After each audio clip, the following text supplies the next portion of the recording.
Asleep, is he? The ploughing plonker. Break me pearlies on this blasted pit-ridden tract.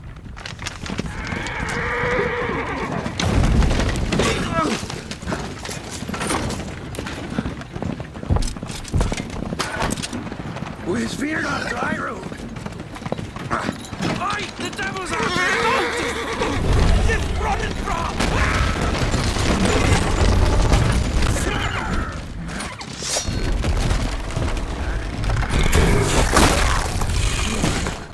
Look out there, shield us.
Salt.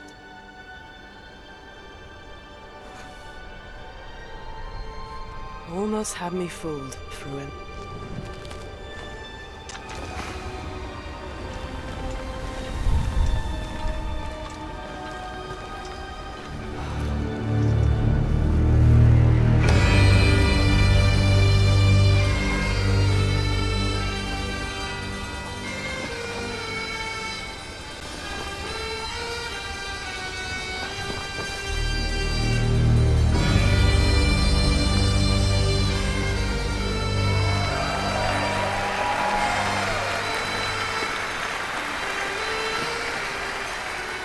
Thank you.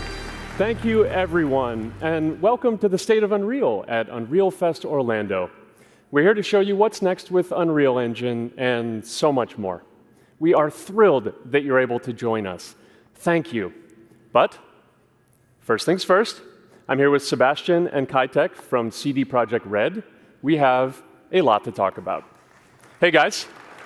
Hey. Thank you, Wyatt. Thank you, Wyatt, and hello, everyone. With The Witcher 4, we're stepping things up. And to do that, we needed the right partner, one that truly understands that great open-world games are all about art and technology coming together. Yeah, and look, our goals are completely aligned here.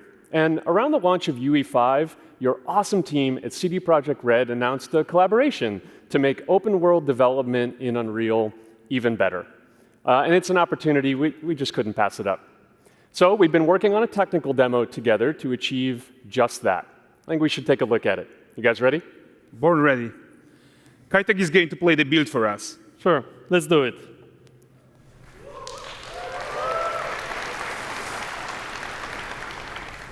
This is a technological showcase set in the world of The Witcher 4. What you just saw and are going to see now is running on a standard PlayStation 5 at 60 FPS with ray tracing. So in the game, you'll be playing as Ciri, a professional monster slayer, a witcher. She explores the world and hunts down monsters for coin. The region we are in is called Kovir, and you'll get to explore it in a game. Right now, Ciri is investigating a monster, and after gathering new clues, she is heading back to a nearby village.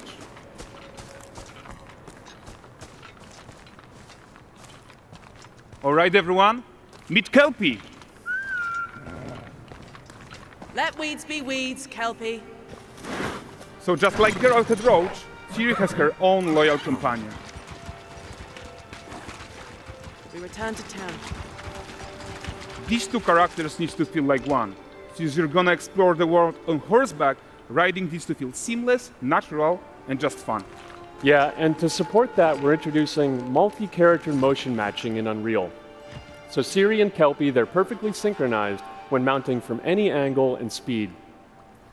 And we also support root motion movement on Kelpie, so controlling her feels realistic and grounded. And there are also some really nice improvements to our Unreal Chaos Flesh Solver and these machine-learned deformations. So you've got realistic muscles moving and stretching under Kelpie's skin without compromising the performance there.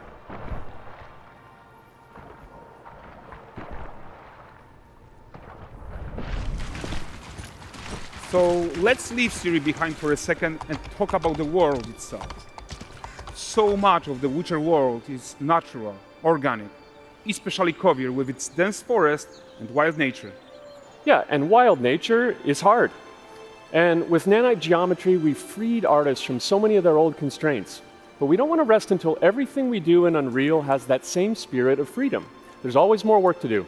And foliage is a huge piece of that puzzle. So we are excited to introduce nanite foliage. And in order to achieve gorgeous foliage density everywhere, while still being memory efficient, fast to render, we believe that a new idea was needed.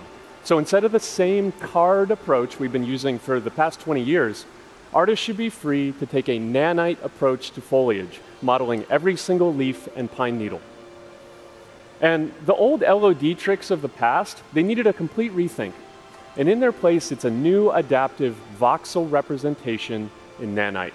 It's volumetric, it's fully 3D, it is super fast to render.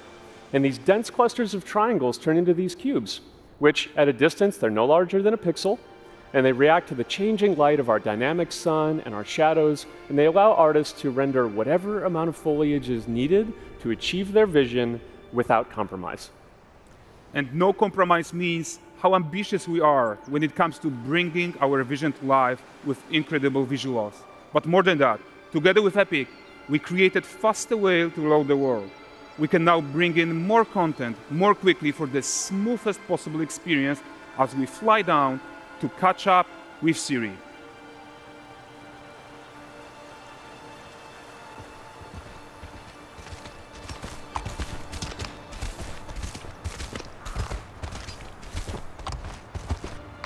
Welcome to Valdrest. So Valdrest is a port town, a hub for fishing, trade and mining. It's one of those places where you can meet shady characters or overhear gossip from other lands. It's also where Ciri took on her current contract. High-tech, let's leave Kelpie here and explore the marketplace and food. I'm so excited we can finally show you some of this stuff. Let's see what Valdrest has to offer. Not her again.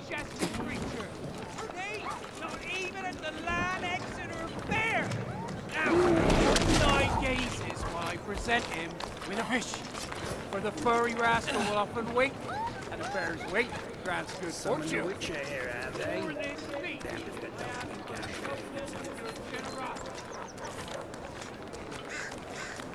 Pardon. Guys, notice how responsive the world is. Character actions directly affect what happens around you, sometimes even setting off chain reactions. Everything is working together.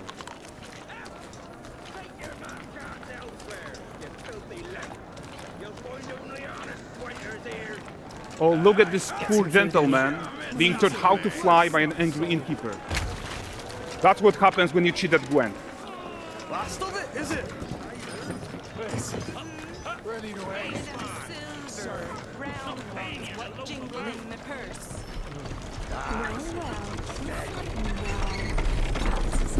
Okay, so this is the guy who gave the Ciri quest his own.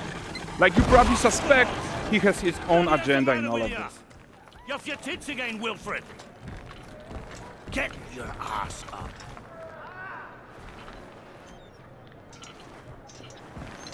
A typical day's toil. Who in? Witcheress. What news of my wagons? No eternity is taking that damn salt to arrive. I found them. And, well, suffice to say, they'll not reach you. As for the salt, I found not one speck. I presume this comes as no surprise to you. Now. Kovir's smuggling trade is of no concern to me. Shush, shush, shush. The Manticore, that flattened your cars and devoured your men. Quite the opposite. Manticore? No, them winged hellspawn dwell in the arse end of Creighton, not here. While Ciri decides what to do about that merchant, let's take a look at the character technology that powers this marketplace. Why don't we listen in on these fishmongers? They're selling their wares, chatting up customers. Morning, catch this is. Won't find none fresher. Reckon me ladies after one of them. Course. Get this cleaned and gutted for you. You mind, dearest? Into seeing something more. Got mackerel, cod, all Brexit's finest. And there is tons of tech to play here, even in this simple market stall. Metahuman tools, improved Unreal smart objects, chaos cloth, and more. Yeah, and all of this exists to make sure that the gap in quality between Ciri and NPCs is as small as possible. Yeah, and closing that gap, it's not just about fidelity, right, but also authenticity. They should react to changes in the world around them. But the prisoner in pillory isn't exciting enough for Valdrest. Let's grab everyone's attention with a circus.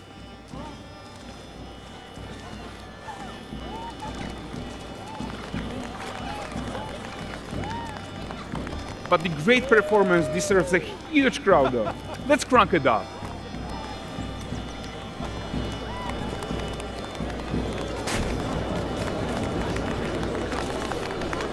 So you are seeing tons of optimizations here to many of Unreal's systems, including an entirely new Unreal animation framework, allowing us to fit easily in our 60 FPS budget, not just in rendering, but also with room to spare on the game thread.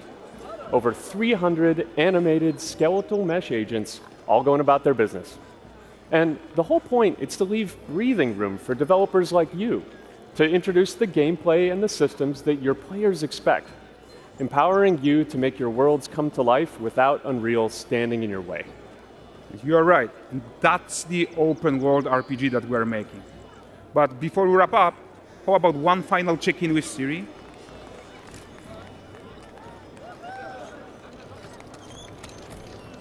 We are making this game to be the most immersive and ambitious open world Witcher game ever. And we are making this a reality thanks to our work on Unreal with the team at Epic.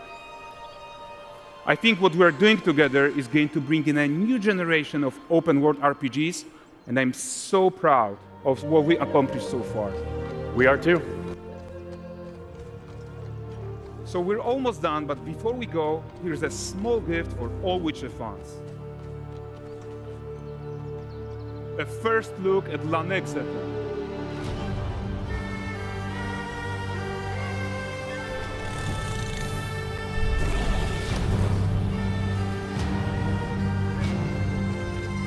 Onward, Kelby.